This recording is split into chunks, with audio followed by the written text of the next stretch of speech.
The following is a local resident producer's program. The program content is the sole responsibility of the producer and does not necessarily reflect the views or policies of CATV2, Oshkosh Community Media Services, the City of Oshkosh, or Time Warner Cable.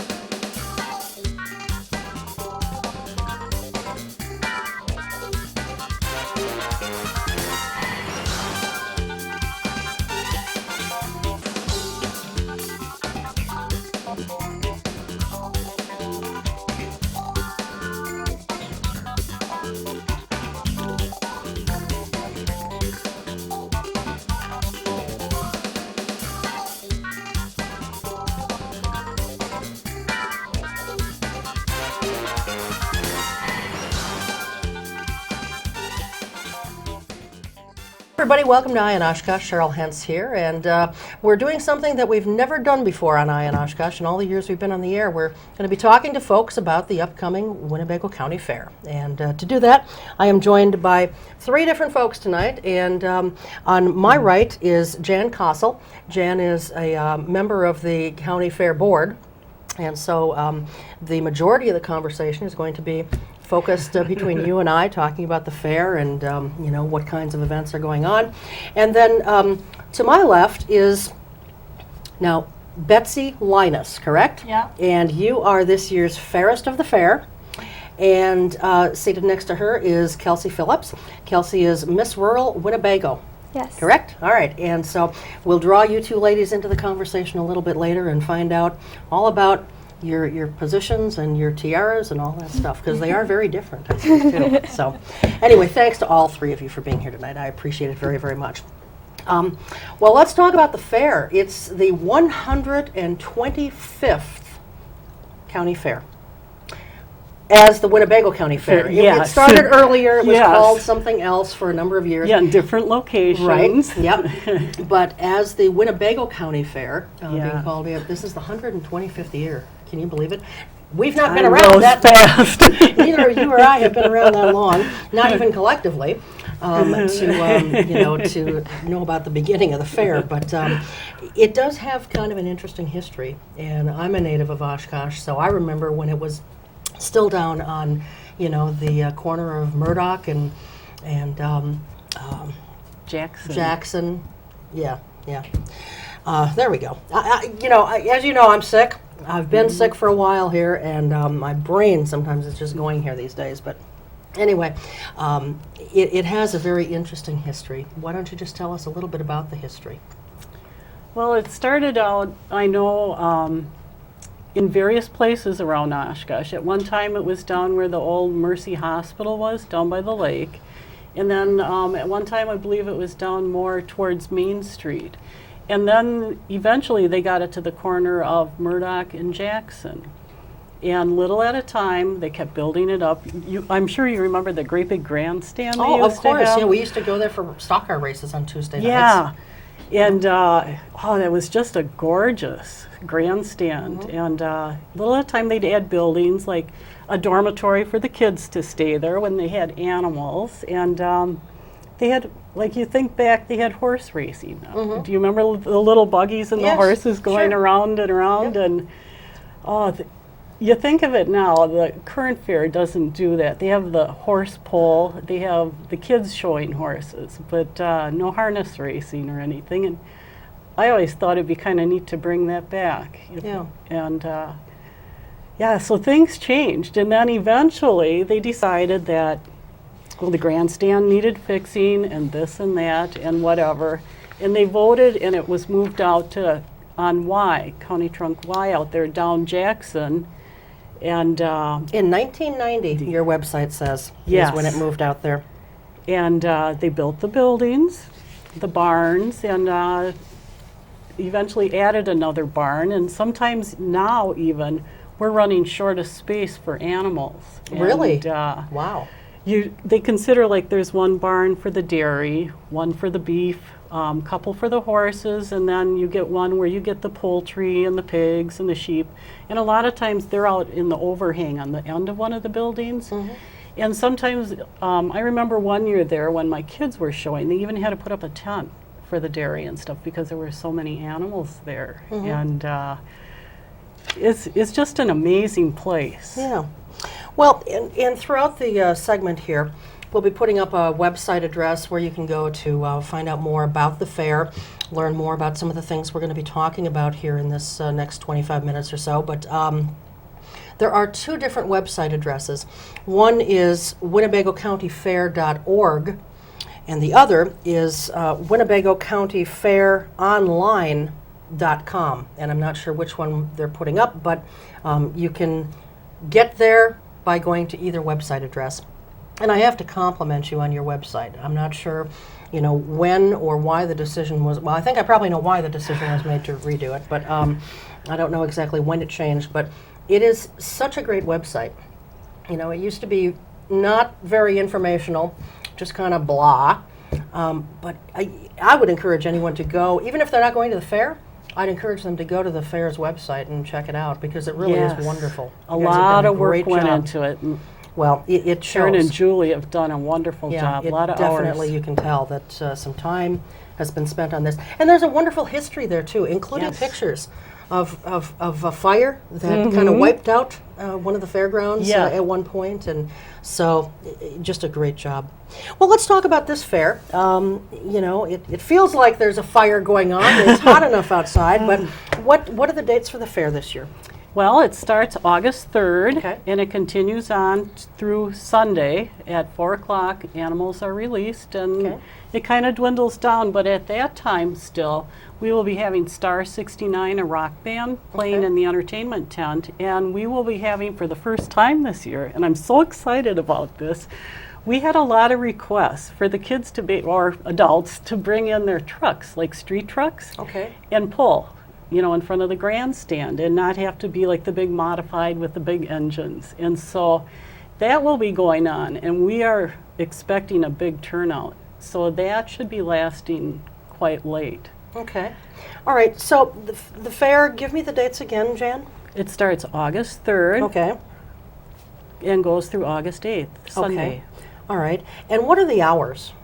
Okay, the fair opens on Tuesday officially at 5 o'clock. That'll be the opening ceremonies where you'll see Betsy and Tom Egan, the president of the Oshkosh, or the Winnebago County Fair Board, will be doing speaking and such. And so they actually start taking tickets at 10 in the morning.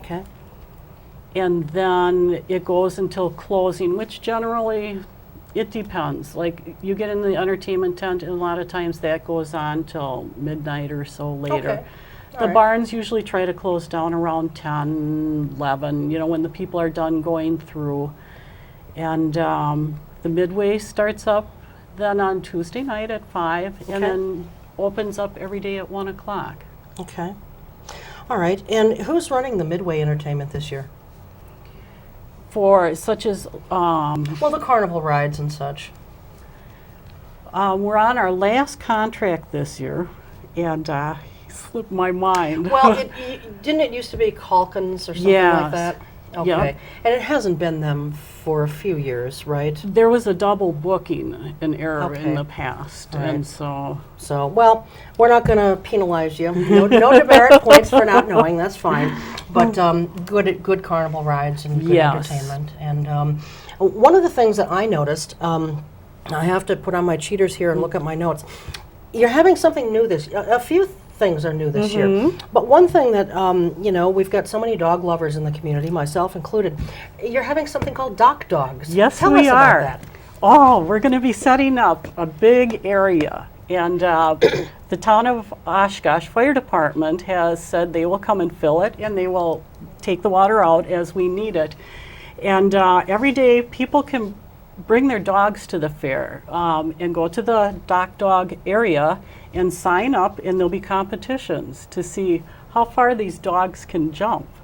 And if you go on the computer, there is a website where you can watch these dogs jump.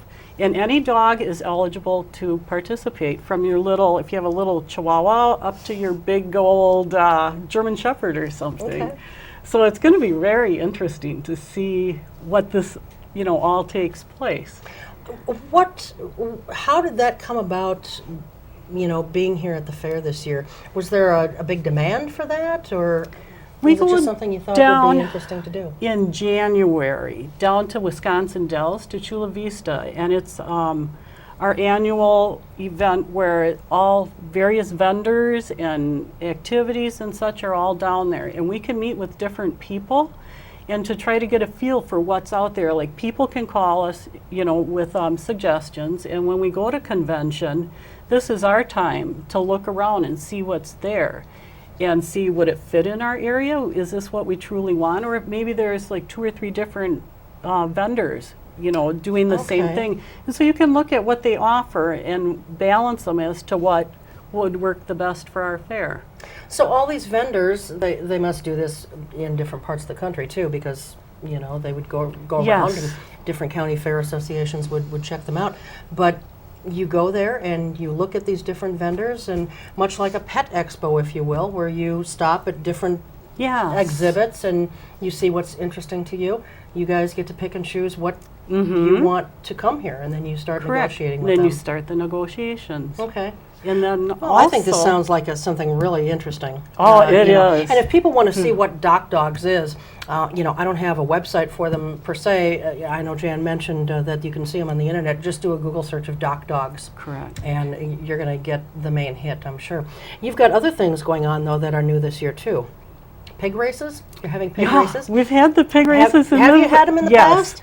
And Tell us about the pig races. Oh, they all line up, and you're sitting there, and all of a sudden, like, a bell rings, and around they go.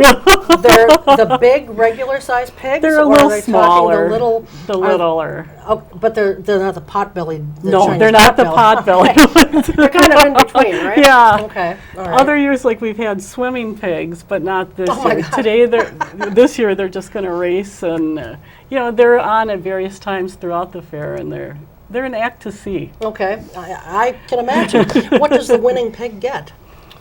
I don't know if he gets an extra ration of food at the end of the night, or Maybe a ration at Easter? yeah, A pardon at Easter? yeah. Kinda like You can stay on the White farm House. this year. Kind of like the White House turkey, gets pardoned. Okay, what else is new this year?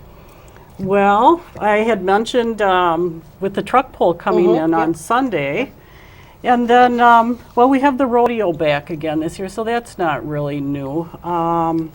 And of course, the Badger State pull on Friday night. Okay. And the county tractor pull, that'll be coming in on Wednesday, which is always fun. Okay. And as per usual, we have auto racing on Sure. Tuesday night. Okay. And some of the other things we have coming in, we have our clowns again, Baby Cakes and Sparky, and Okay. they go around, and they're fun. And we have Ta-Da, the mobile robots, and you can see them around, and the Jolly Giants on their stilts and walking around, Okay. and bending into the tents and talking to kids. I mean, it's amazing. I don't know how they don't fall off from them. I would. Yeah, I would too. And this year we have Ron Dini coming in. He's a magician and illusionist. So, and he's going to be doing several acts, and other things we have coming in. We have Victoria Rose with her fiddle. There'll be some fiddle music at various times throughout the fair. You can catch that. And cheese carving. And you've heard of that other places and such. And like you go down to Madison for Dairy Expo or such, and you see cheese carving. So I think that's going to be exciting. And we're the dairy state. And Well, so California technically is now, Jan, but we still like to hold on to that claim title.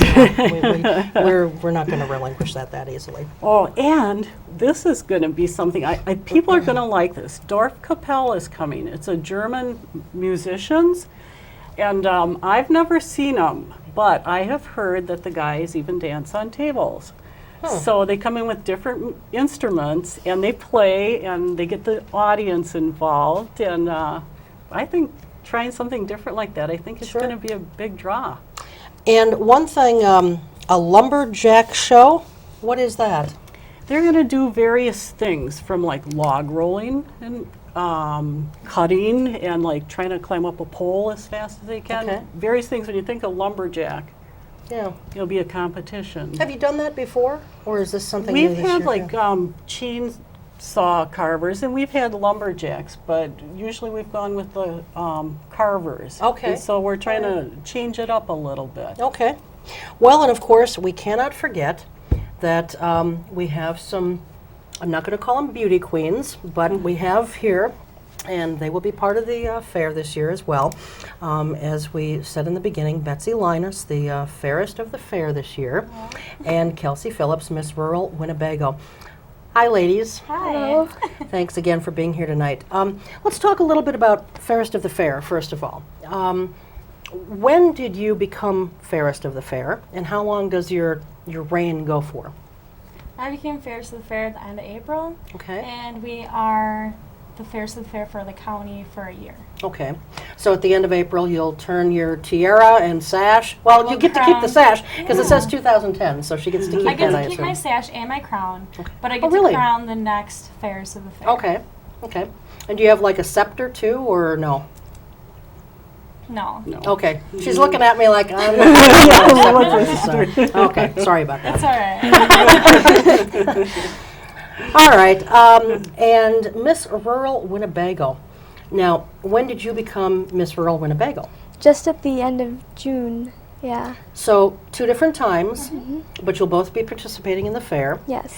And tell us a little about each of your competitions, because as you sort of indicated to me before we started taping, they're different competitions. Are you judged on the same kinds of things? Why don't we start with Miss Rural Winnebago Okay. first, and you can tell us about yours. Well, basically, you are in a room with judges, and you just walk in, you sit down, and they're very, very nice. They're different each year, but they're just amazingly nice, and they just tell you to be calm, and it's like, it's okay. They comfort you, and it's very, very nice.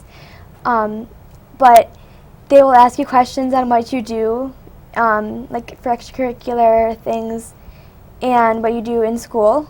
And they ask you questions like, if you were to become Miss Rural Winnebago, what would you like to do? And they basically just judge you on your answers, and they see if they think that you're really confident enough. And they're just amazing. It's a lot of fun. And like when you say they ask you what kinds of things you'd like to do, explain that a little bit. Like on a community service basis, community Yes. involvement, or You get a list, and it has things that you can sign up to do. And I saw on there the Special Olympics, which I am really looking forward to being able to hopefully be able to help, because those kids, they're just like the cutest things, and I just love them so much. They're just the sweetest little kids. And I really am hoping to be able to help out with that this Okay. year. So. and is there an age? Do you have to be a certain age to participate in this? For Miss Rural Winnebago, Yes. I think you have to be 12 to 16. Okay. And if you are 16, you can try out, but then that's your last year. Okay. All right. So, and I have tried out. This is my third year trying out, and Okay. so So let's see. That would make you 15. 14. 14. Wow. Okay. Okay. Well, congratulations. Thank you. And what kinds of things will you be doing at the fair? I will most likely be handing out ribbons. Just kind of, am I just going to be just kind of walking around supporting, most likely? Yeah. Okay. And I'm just, just going to be able to conversate with a couple of the competitions and just, yeah. Okay. All right. And you get to do things like this, right? Okay.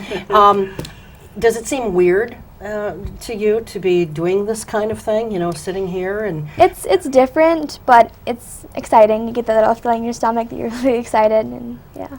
Some people, even when they're not a pageant winners still think it's weird talking to me, so you're in good company, I'm sure.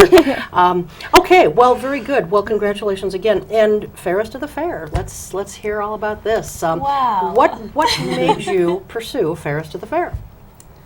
Well, what made me pursue it is I got to see a past Fairest of the Fair, Sarah Cudney, run and do all these community involvement things, and she made us feel so welcomed at the fair, like got us ready for it, and like was always there for us. And I was like, you know what, I think that would be a really good job for me. So I ran in 2008, and I was just a runner-up, and then I ran this last year, and I received the crown. During our competition, we have a lot of events we have to do. It is really stressful, kind of, but it helps you with your community involvement and speaking and stuff like that. We have to do a 30-second interview or a speech about ourselves, who we are, our parents, that kind of thing. You have to do a 30-second radio announcement, 30-second impromptu question, 30-second impromptu event. You have to do a personal interview, a group interview, and then a luncheon with the judges. And then at the end, they crown whoever is the fairest. How many young ladies compete in this for Fairest of the Fair? This last year was 3 of us. Okay, all right. And what about for you then?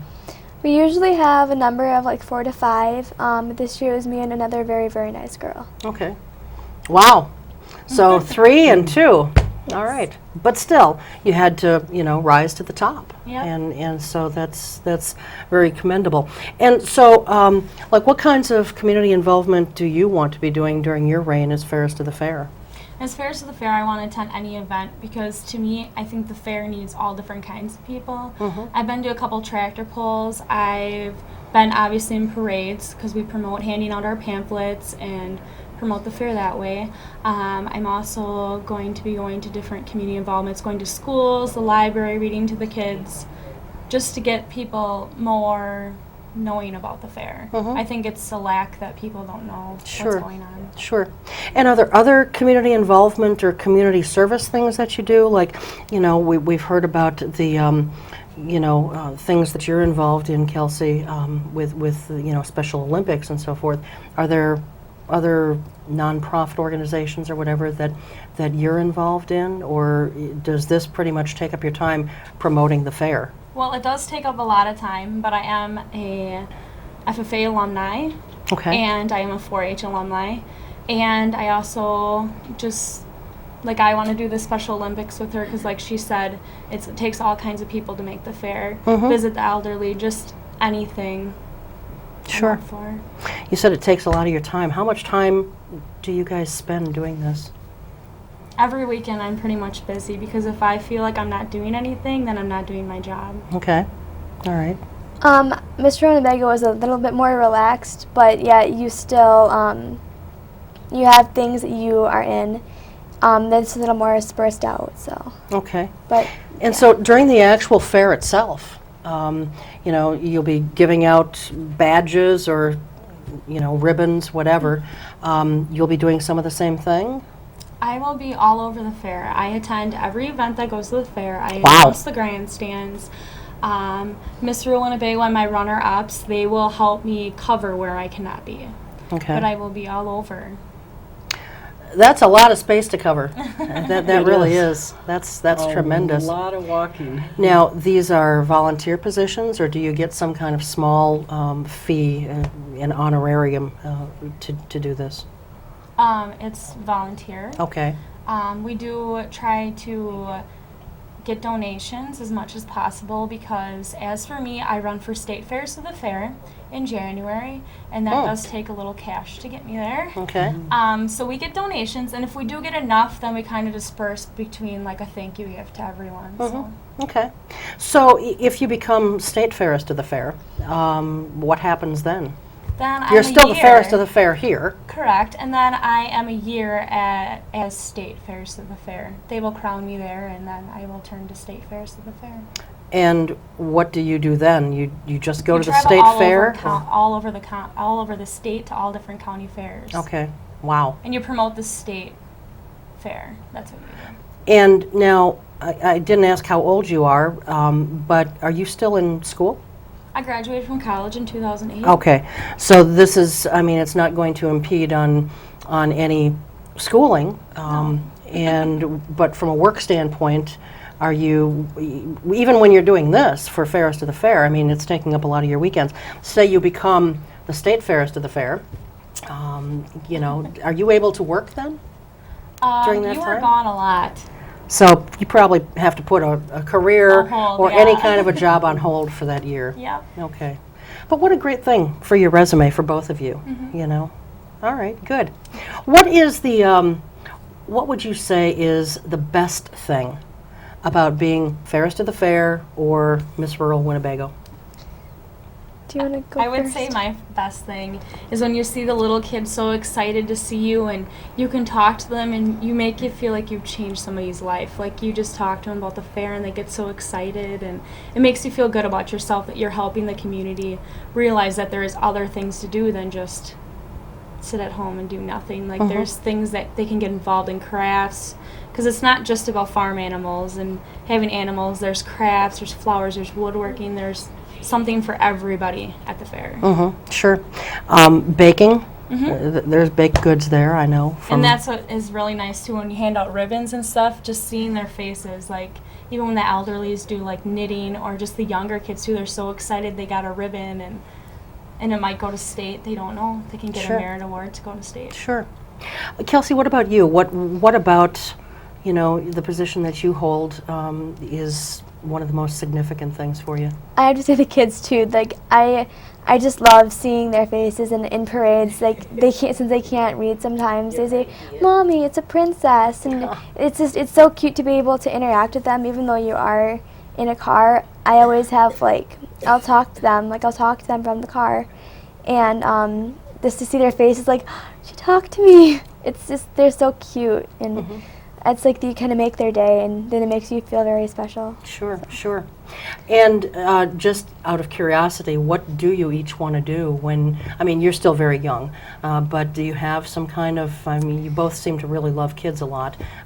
Is this a future career aspiration for either of you, or what, do you have some idea what you want to do? Well, I am still a little unsure, but I definitely want to pursue something in music or teaching.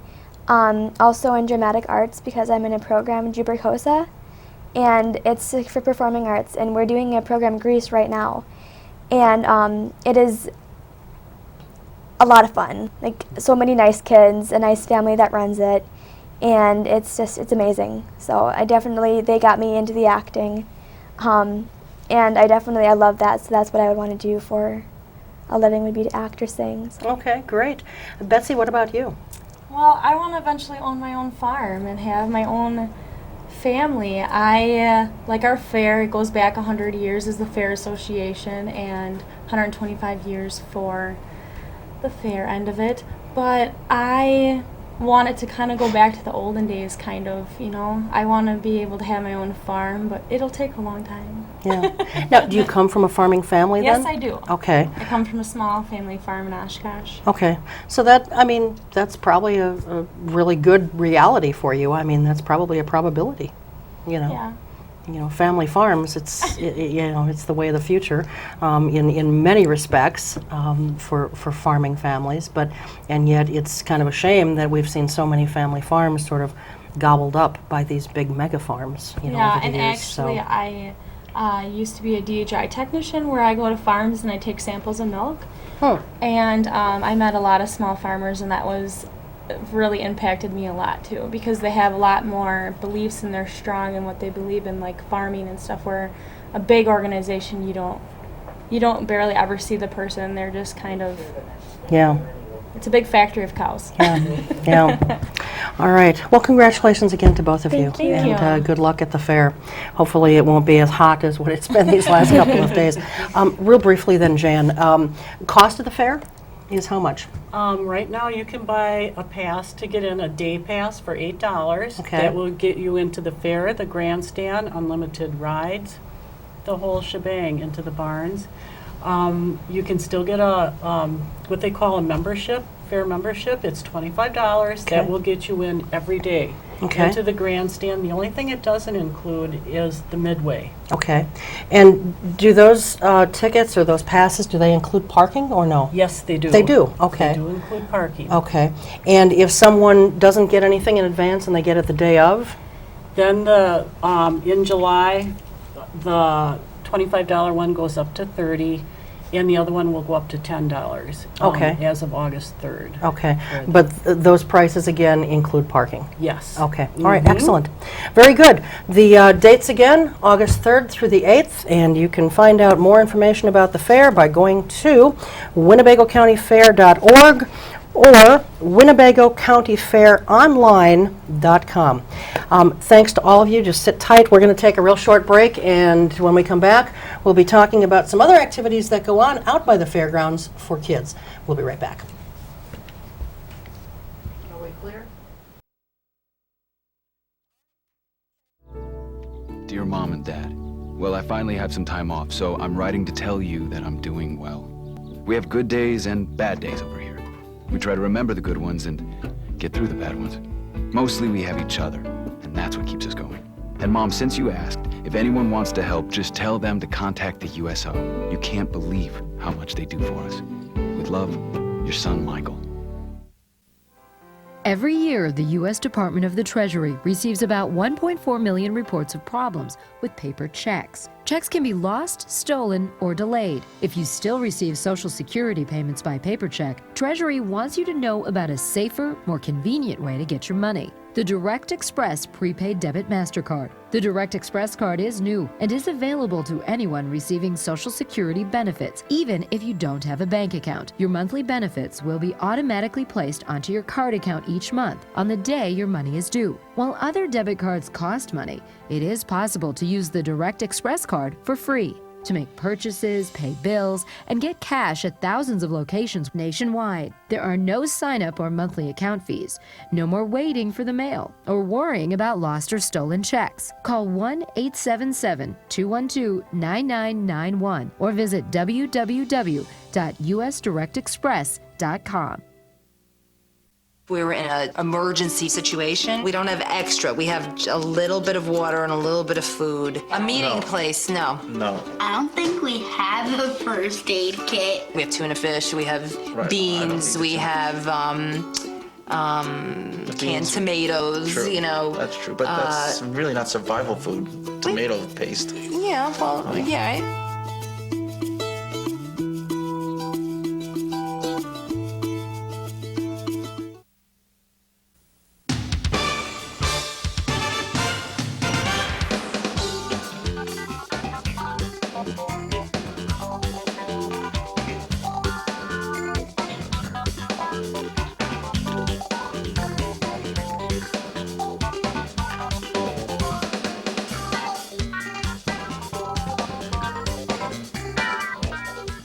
All right, welcome back to the second half of Eye on Oshkosh. Joined now by some folks who are going to talk to us about some things that I had no idea that this stuff was going on in the county, but it's go-karting for kids. And one of our crew members, my director, in fact, told me about this. And so I wanted to have them on. Pete, is it Kardong? Kardong. Kardong? That's correct. All right, Pete is here, and he is the organizer of something called Kids Kart Club. And he's going to tell us all about it. And then we have his granddaughter Madison here, and also Hunter Larson is here. And you guys are both involved in this, and mostly we're going to be talking to Granddad here, okay? But we're going to get you in on this a little bit later on. Let's talk about what the Kids Kart Club is, because like I said, I didn't know anything about it until my director told me about this event going on, and I said, well, I think I want to have them on. So tell us a little about what it is and the history of it. It was originally organized about 16 years ago. We are a nonprofit organization, and it's to encourage kids to do well in school, to encourage them to get their homework done. Some parents even use it to get their kids to go to bed at night, things like that. The main focus of it is to teach physics, science, math type things in the process of building the go-kart. In building the go-kart, they actually are bending the metal, they're welding the metal, the whole facet of building the vehicle. And I do have a little something that I want to show you, which is an educational process that I use. I take a simple cup like this. Now, when you're racing go-karts or racing circle track, you're always going to the left. Now, imagine this is a small tire, this is a large tire. What's that going to do? It's going to make you want to go left. Now, that's a perfect example of many things that we teach that is used in everyday school. And with it being hands-on, a lot of these kids learn better with hands-on, of course. So the process of it helps them to develop their skills. Plus, the parents like the benefit of it because they can use it as a leverage to get their kids to do what they're supposed to do, whether it's going to bed or getting their homework done. Right, Hunter? Yeah. So the reason why I asked Hunter to come is he's been with me several years, and he's actually gone from an entry-level vehicle that we have to a more advanced level vehicle that we have, and then he is now assisting a professional type racer in the local area by the name of Lowell Bennett, and he races a few different tracks, and Hunter actually goes there a couple times a week to assist in their racing program because he enjoys it so much. Well, and before we get too far into this, I want to show folks just, you know, you were good enough to get us some pictures of, what we're talking about here. And so I'm just going to ask them to kind of zoom in on this. And, one of my fondest memories as a kid growing up was my grandfather making my brother and I a go-kart. Yeah. Now, it was, nothing to this extent, of course. Yeah. This looks pretty high-tech compared to what I had. But, and this is your granddaughter Madison's go-kart, yes? That's correct, yes. All right. And so let's flip over to the next picture here. And, look at that thing. How many hours went into this? There's a lot of hours that were invested in that. Her dad and her came up to the shop, and they did the cutting of the metal and the bending and all those type things. Can you tell me anything about bending the metal or anything? Anything stick out in your mind? Well, when I was working on there's this machine that can cut the metal, and there's a switch you turn it on, and then there's this cutting thing that goes and it's kind of loud, so then whoever's dad goes on that side is working on the thing, and then when I was working with my dad, I go on the other side to get the piece of metal, and you have to use a measurer and black Sharpie to see how long kind of piece you'll need, and so then once it's cut, you take it and then you weld it onto your go-kart, and then that's kind of how that goes. Very good. Well, do you like this? Because, a lot of people might think that go-karting is just for boys, but it's not, is it? It's not. No. We girls can do it too, right? No. How long have you been doing this? 2 years. 2 years? Or since you were 2? 2 years. 2 years, yeah. okay. I thought maybe Grandpa got you and Yeah. started real young. So, and so how long did it take to build this go-kart? It takes about actually the program is such that we start building them in January, and usually you get done about May. We meet every Monday. So it takes 3 to 4 months to build the vehicle. Okay. This one took a little longer, but Okay. this one's a little fancier than the average one, but Certainly fancier than the one I had. Yeah. But, the fun is still there no matter what. Oh yeah, So- and as you can see, she did learn, even at a younger age, she learned a lot. Sure. And then it develops to a kid. What are you, 15 now? Yeah. Yeah. And how long have you been involved in it, Hunter? This is my 6th year. 6th year, okay. And your folks got you involved in this because they wanted to get you involved, or is this something that you heard about or saw and said, Mom and Dad, I'd like to do this? I always wanted to go racing, and this looked like the best option at the time. Okay, all right. And so you've been racing a while. Have you won anything? Yeah, we have. I've won 30-some races in the 6 years. Wow, And that's pretty good. Yeah. All right. And how does your go-kart compare to what we just saw of Madison's? It's a little bit bigger, and the sprints have the full front suspension. Okay. For most of us, we have no idea what that means. Right. But if you came obviously to build a go-kart, you would know. Sure, yeah. So. Now, how many people are in your organization, Pete? How many people we have are had doing as many as 66 drivers on a Monday night at Oshkosh at our track. Over the years, we've done about 350 go-karts is what we're up to. Okay. And it's been 16 years. And there's a lot of people that are involved, a lot of volunteers that help. There are no individuals that are paid in this program. It's all strictly volunteer.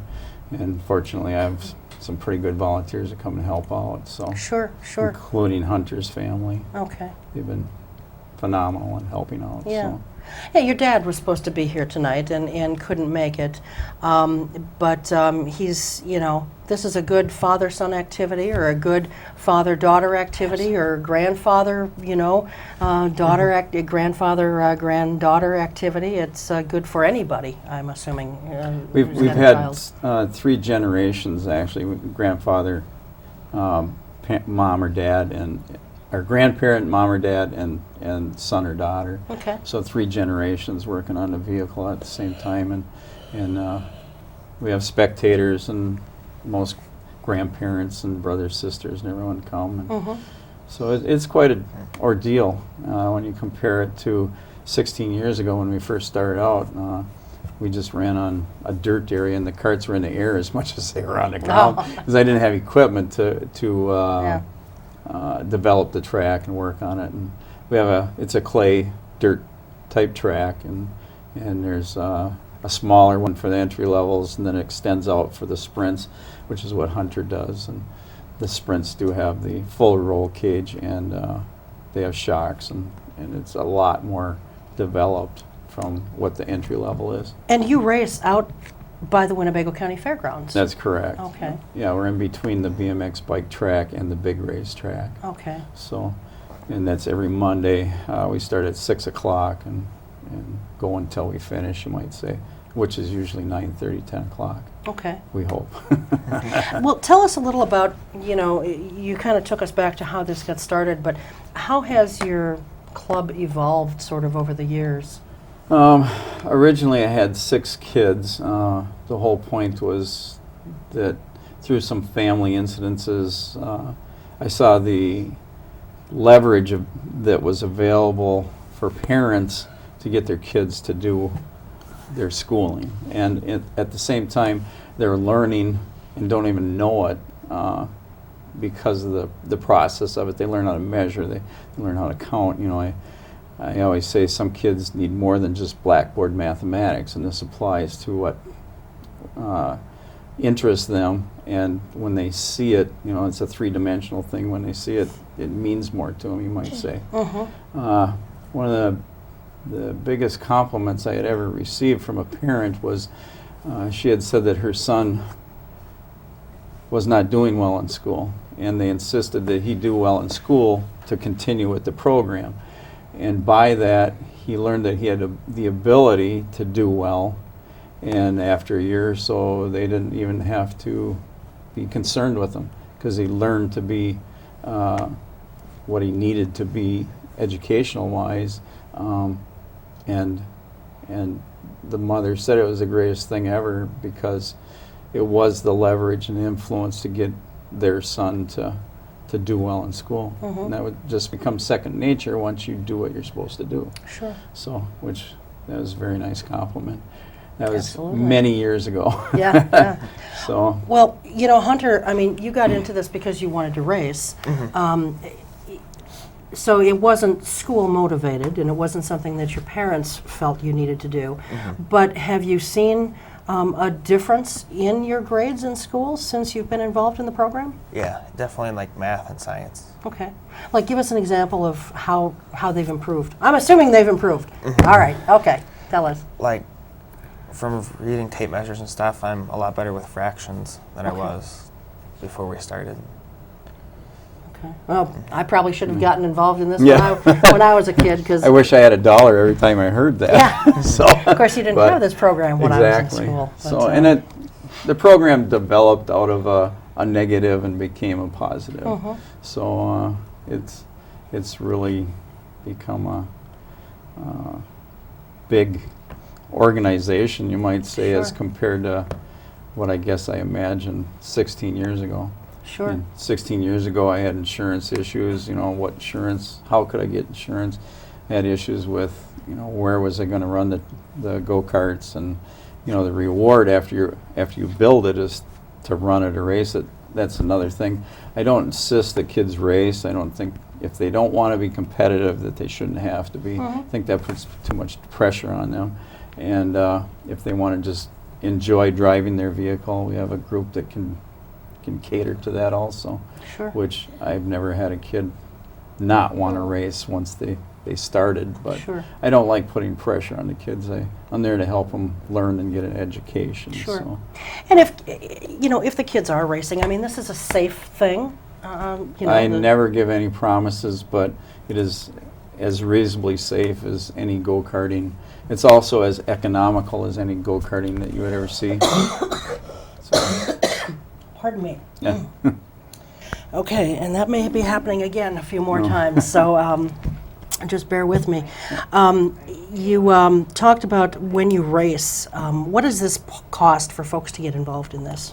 The entry-level vehicle is running around $1,600, and then the sprints are running around $3,500, which sounds like a big investment, but when you look at the educational value and process of it, you're investing in education, you really are, and you have a vehicle to show for it when you're done is a big part of it. So. Okay. I want to take a real short break so I can cough a little more and not be interrupting people, so we'll be right back. That's tough. Okay. Oh my God.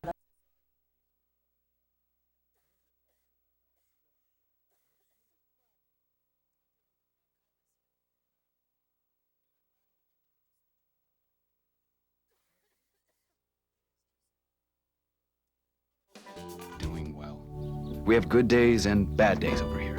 We try to remember the good ones and get through the bad ones. Mostly we have each other, and that's what keeps us going. And Mom, since you asked, if anyone wants to help, just tell them to contact the USO. You can't believe how much they do for us. With love, your son, Michael.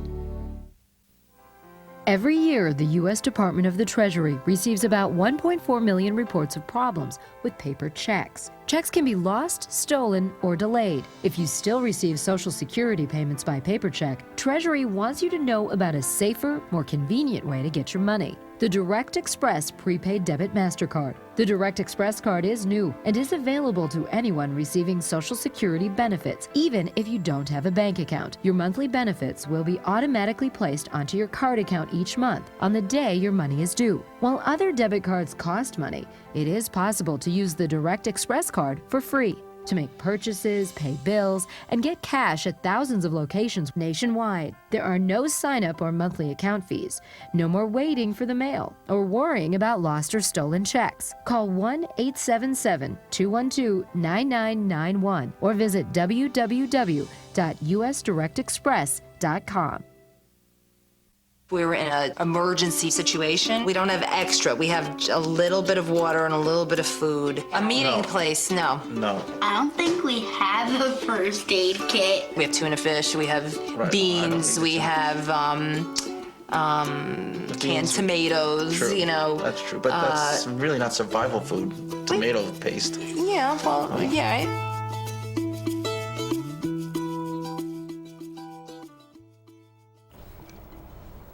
All right, welcome back. We're going to try and get through the rest of this segment here before I absolutely feel like I'm going to die. Now, for people who are concerned about safety, you were saying, and I couldn't really focus entirely on what you were saying because I was starting to, cough a little bit. But you said you guarantee nothing, really. But I never guarantee anything. Right. But the vehicle is as safe a vehicle as there is out there that would be doing that kind of a sport for starters. And we also have requirements of safety equipment such as neck braces, arm restraints, they have to wear gloves, proper clothing, all those type things. And that's part of the process too, teaching responsibility. Sure. And another thing we didn't touch, and I know Hunter deals with this, is budgeting. There are many parents that insist on budgeting their racing season.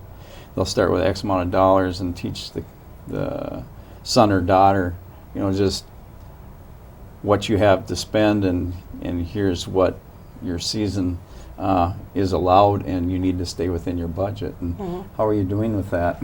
Pretty good this year. Pretty good this year? Yeah. Some years are rougher than others when you have crashes and things like that, but that is an interesting facet of it, is to teach budgeting. Especially the young people, because I don't think you see that too much. No. How fast do these vehicles go?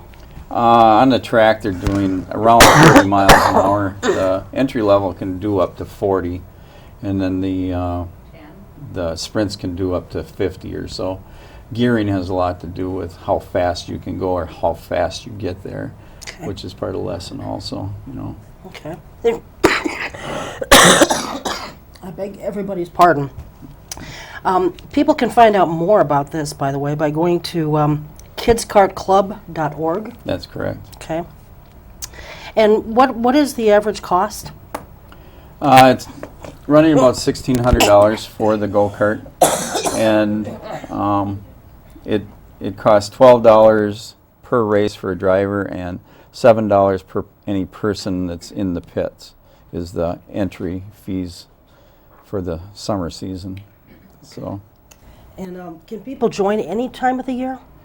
What I do is normally I start building in January, finish building in May, and then the racing is done the middle of May until the middle of September.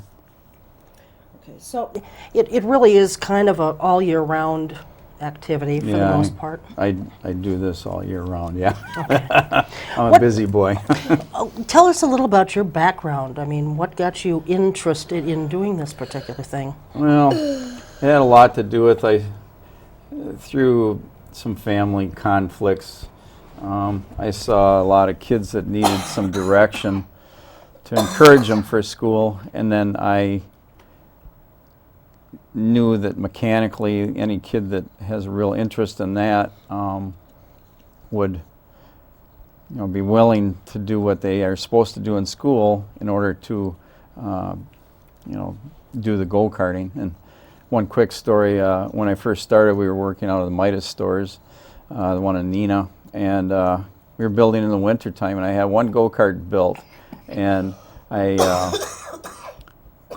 told the kids that they could drive every week a little bit with my go-kart, just to keep their interest up.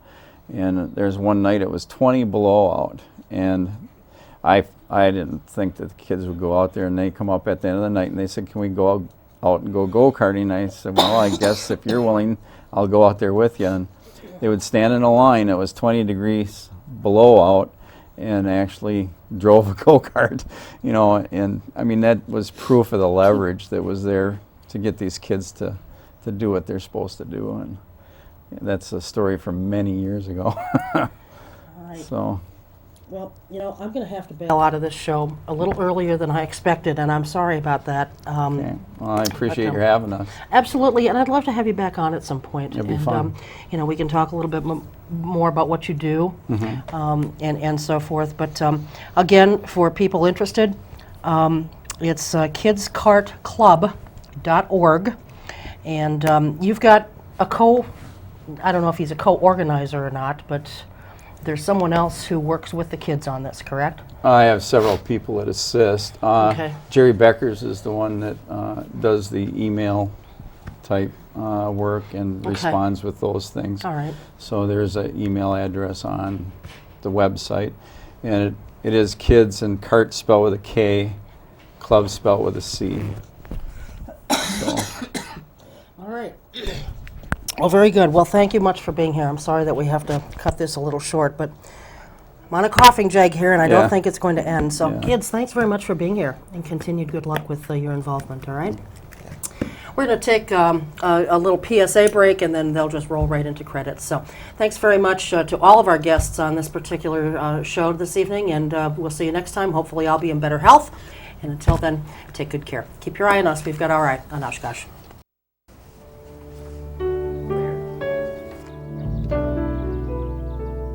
Dear Mom and Dad, well, I finally have some time off, so I'm writing to tell you that I'm doing well. We have good days and bad days over here. We try to remember the good ones and get through the bad ones. Mostly we have each other, and that's what keeps us going. And Mom, since you asked, if anyone wants to help, just tell them to contact the USO. You can't believe how much they do for us. With love, your son, Michael. Every year, the U.S. Department of the Treasury receives about 1.4 million reports of problems with paper checks. Checks can be lost, stolen, or delayed. If you still receive Social Security payments by paper check, Treasury wants you to know about a safer, more convenient way to get your money. The Direct Express Prepaid Debit MasterCard. The Direct Express card is new and is available to anyone receiving Social Security benefits, even if you don't have a bank account. Your monthly benefits will be automatically placed onto your card account each month on the day your money is due. While other debit cards cost money, it is possible to use the Direct Express card for free to make purchases, pay bills, and get cash at thousands of locations nationwide. There are no sign-up or monthly account fees. No more waiting for the mail or worrying about lost or stolen checks. Call 1-877-212-9991 or visit www.usdirectexpress.com.